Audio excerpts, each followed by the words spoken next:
May tatlong maaaring kahinatnan ng katatapos lang na confirmation of charges hearing sa kaso ni dating Pangulong Rodrigo Duterte sa ICC.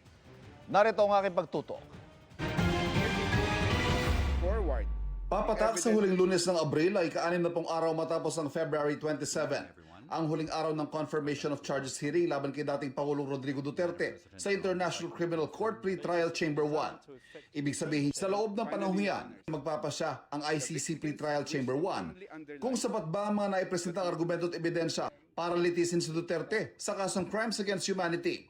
Ayon sa international law expert na si Professor Romel Bagares, sa loob ng panahong yan, hindi pa sinusulit ng mga mahistrado kung guilty beyond reasonable doubt ang dating Pangulo. Tatlong maaaring maging pasya ng pre-trial chamber 1 na kailangang katigan ng dalawa sa tatlong miyembro nito.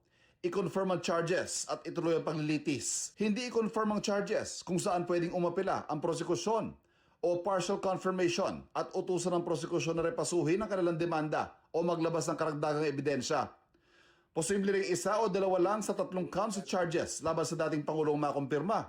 Pwede rin hindi sa lahat ng modes of liability bilang indirect co-perpetrator, ordering and inducing, at aiding and abetting, masasabing may sapat na ebidensya. Pero sa lahat ng mga posibilidad na ito, para kay Bagares, hindi pa makalalaya ang dating Pangulo. Complex talaga yung international criminal law. No? At pag kinumpara natin sa mga nagdaang mga trials, anywhere between 2 to 5 years ang takbo ng trial. Sinubukan namin hinga ng pahayag si Vice President Sara Duterte sa naging takbo ng confirmation of charges hearing sa kaso ng ama. Pero wala pa raw itong pahayag sa ngayon, ayon sa kanyang tagapagsalitang si Attorney Michael Poa.